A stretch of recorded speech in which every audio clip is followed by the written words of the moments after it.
Hello, Hiroya Tsukamoto here. I would like to share some tips for loop pedal. I teach workshops regarding looping here and there. I'm always surprised that there are many guitar players who mainly play acoustic guitars, even have loop pedals, and some of them use it very actively. And I noticed that some of them try to use it, but they haven't, and they just leave it. So I hope this video will inspire you to grab a pedal again if you haven't much, because it's just a fun tool. And also this is a great tool to learn and understand the structure of the music, especially arrangement, or I could say orchestration. Okay, 3 things to share today. 3 main things. First one is a technical thing, basically how to control the pedal. And second thing and the third thing are related to more like musicality, how to utilize the pedal in musical way. Because this is very important, because if you overuse the looping, you're gonna kill your song, and music could be boring because listeners can predict what's coming next if you keep repeating the same thing over and over. But before digging into those 3 main topics, I'd like to share 2 important things for especially acoustic players. I often get questions about what looper should I get. As you know, there are many different loop pedals available on the market. From something simple with a single pedal to this like a mid-size 2 pedals one, to fancy like bigger pedals which have lots of different functions. But if you just start exploring, if you want to start exploring about looping, I would suggest using buying something simple, you know, like such as Boss RC1 or TC Electronics Ditto or something like that. But I use this pedal because I like this pedal.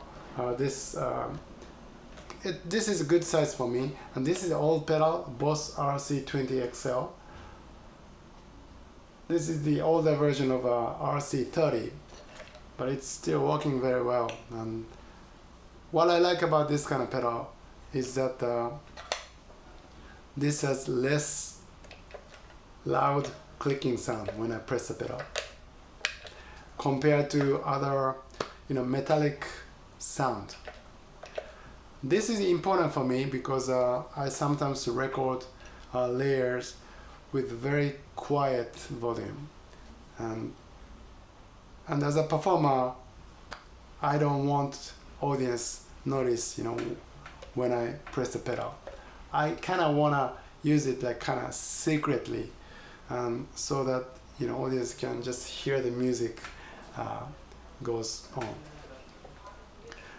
And second thing is that when you send a signal to your input of your pedal, does your guitar have a pickup or it doesn't? Because this is also important, because when you send a signal, I'll show you my guitar. If you have a piezo pickup or something, you can I'll send signal from your line to your looper. And if you just use a line signal, such as piezo or magnet pickup signal, your layers will be much clearer. It's easy to hear each layer separately. And on the other hand, if you just use a microphone, you can still send a signal to your looper. You could get warm acoustic sound, but your layers could be muddy because a microphone picks up too much air. And so this is what I do. I have this Fishman rare earth pickup, which is the combination of magnet pickup, and also this has a microphone inside, and I can adjust the amount of each microphone or magnet. Because when I just use a magnet pickup to loopers, I kind of feel like some acoustic sound is missing, too much like a PA sound. So what I do is trying to find a good balance between those two and adding a little microphone to it. So that's what I do. But it's your choice, because each of you have a different preference for the sound. Okay, so that's those are two things I like to share. And let's move on to the first topic, which is a technical thing. Basically, most important thing about technical thing is the timing. Timing is a key for the looping, because you record the first layer, and the first layer determines the rest of the layers you're going to add. So basically, that's the first building of the first floor of the building, and base, and then on top of that, you just keep building. And as I teach workshop, what I notice is that many people tend to press the pedal a little bit too early than they are supposed to press. I'll show you.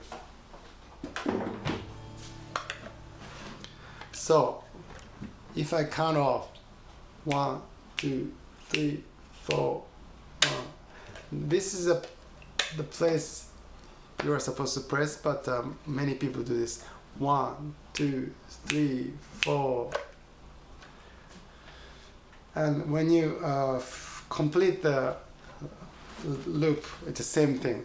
You gotta finish right on the first beat. You have, okay, if it is a 2-bar phrase, 1, 2, 3, 4, 1, 2, 3, 4, you have to finish, complete the entire 2 bars, then press it for the first beat of the next measure. So when you finish, 1, 2, 3, 4, stop. But people do this. 1, 2, 3, 4. Okay? So just keep in mind. And one important thing you should know about the loop pedal is loop pedal is very different from other pedals such as delay, chorus, distortion, flanger, anything. Because those pedals, the idea is adding the color of your guitar sound. But this one, you actually record your performance and it plays back. That means you have to practice to utilize this pedal. Almost like treat this looper as an instrument. Okay, so that, but good news is that if you practice it, you can get better. Because when I started using this loop pedal, I couldn't get the timing right. But as I practice, you know, I kind of got it. So just practice, and the best practice is practicing with a metronome to get a solid beat in you. And now many pedals have quantized function, which can adjust, which can fix a beat. The pedal can guess, okay, this guy wanna start from here, okay, and this guy wanna finish here. And you can use that function, it's a useful function, but as a performer, always, you know, good to have a solid rhythm, right? Without relying on those functions if possible. Okay, so the last thing I want to share about the timing. It's hard to focus on two things at the same time. You know what I mean? In general, right? And when you use the looping, you are playing two instruments, kind of like that, guitar and looping. So going back to the same question, what pedal should I get? Something simple. Start with something simple, and then you can focus on your guitar playing and the loop pedal. This is part 2, contrast. If you want to make your layers a little bit more organized, I would recommend you to combine different elements instead of like recording same kind of thing over and over, because it gets muddy. But if you make a nice contrast, your layers will be much clearer, so that you and listener can hear very clearly. And even one just acoustic guitar can produce different sounds from a simple strum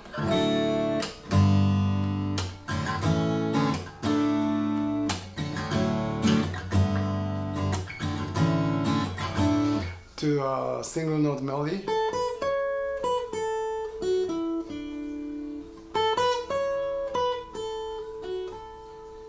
or it could be chords, 3 notes chords,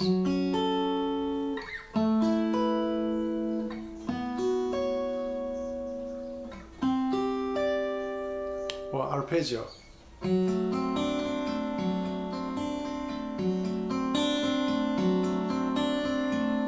Or it could be something percussive.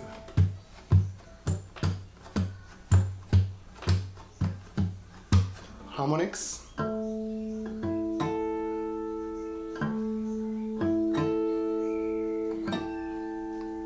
Or you can mute.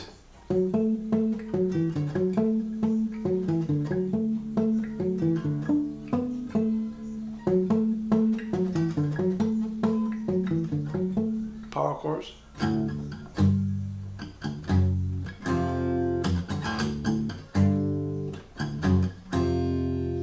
See, so you just think about what you can add to make your layers a little bit more interesting. Okay, I'm gonna share the intro of one of my original songs called Gemini Bridge, because this intro has a nice contrast. I loop 5 layers starting from the bass line, and I'm going to record 8-bar phrase first, which goes like this.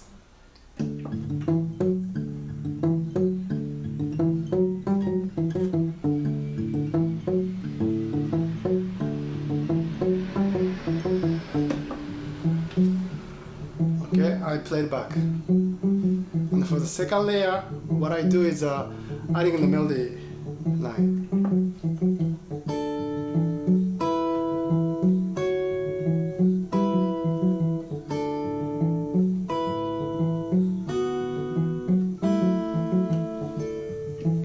You're hearing 2 layers.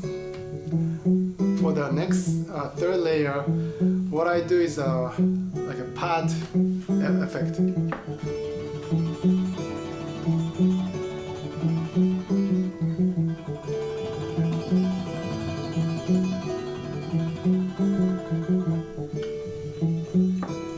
Layers, right? For the next section, I'm going to add a little more percussive thing. Here we go.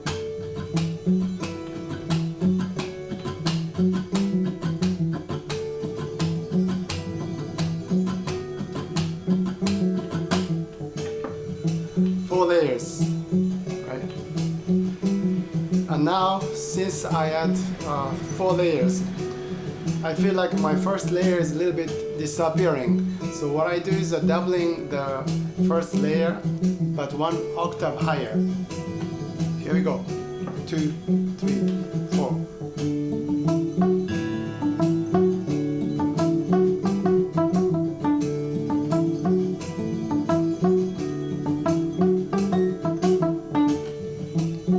Five layers.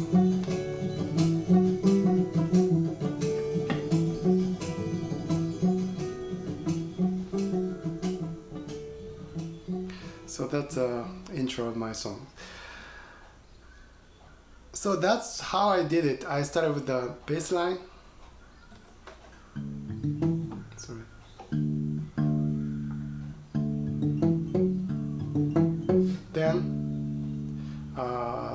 melody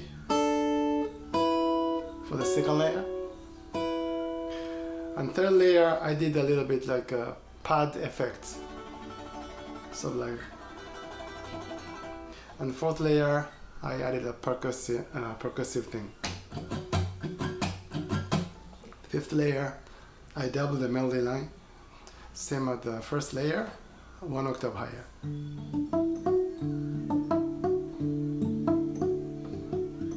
Something like that. So that's what I did my order, but you can create your own thing. And even like I started from off with the bass line, but I could start from percussive thing or something higher first, and then you can add the bass line in the middle or something, and you can hear the different things. So my suggestion, when you do a contrast and when you do multiple songs, multiple locations you're going to loop, don't start from the same thing in each, all the looping you do. Try to make it a little different, and those little things make, attract your audience more. That's what I think. All right, so continue the part 3, and if you have any questions so far, please let me know. Thank you. This is part 3 of videos I'm making for loop pedal, and this is the last topic, which is the arranging. Very important in my opinion, because if you think more about how to apply looping to your own composition, you can make your music much organic and musical. Because I see some people using looping and without thinking much, they just keep adding layers. And that's totally fine if you're at home and by yourself and just keep adding layers by yourself. That's sometimes what I do. That's fine. But if you have a audience or listeners, you want to make sure to your performance a little bit organized, so that listeners can appreciate more what you're doing. And you actually have a song you want to add the looping. If you do, I would suggest to write down how the song is structured. You analyze your song. You can write down each sections, intro, verse, interlude, chorus, bridge, something like that. And think about how long each sections are. And also you can think where you can add looping, but also sometimes your song has an answer. Music can tell you what to do. Just let your song decide. Ask your song how the song wants to be heard. 2 things. One, don't use it too much, because overusing looping could make your music boring.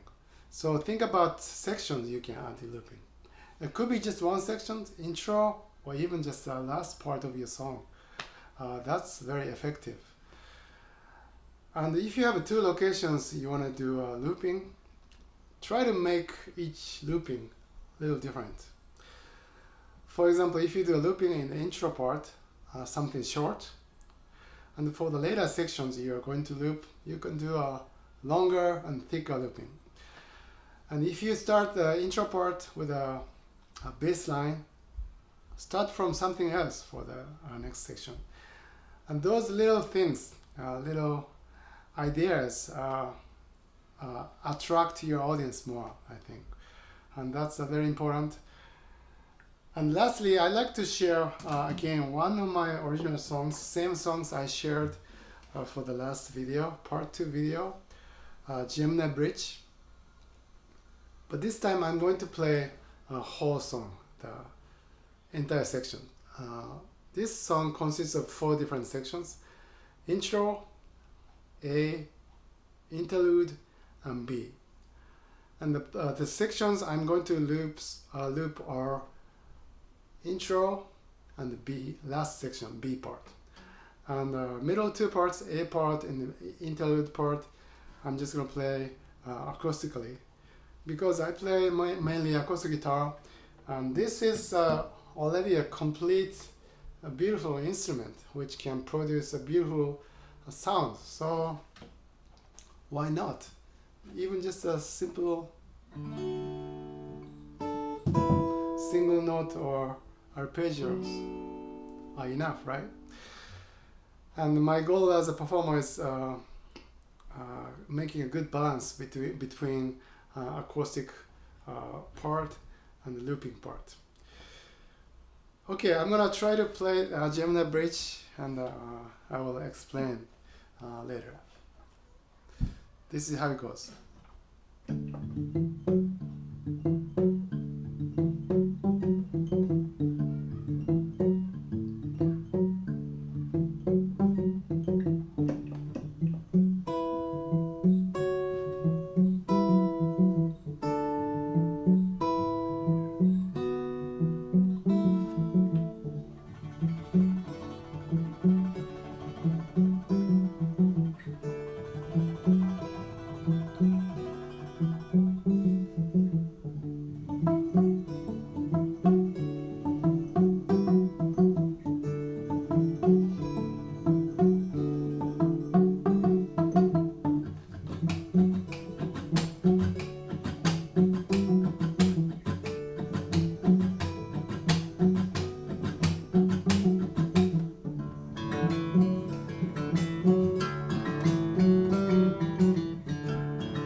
Something like that. So that's what I did.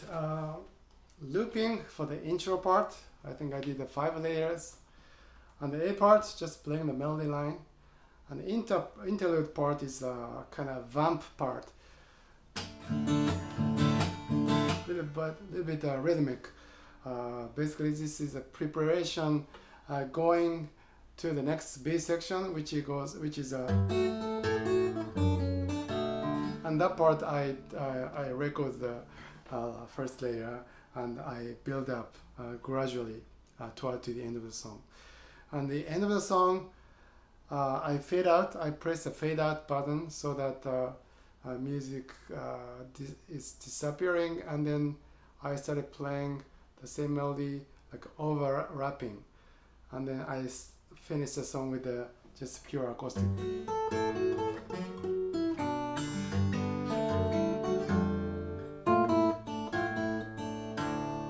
Yeah, without looping. But you are you have your own choices. You can do basically whatever you want. Try to be creative, and I hope this video will inspire you to explore more about looping. And if you have any questions or feedback about this, yeah, please let me know. Thank you very much for watching.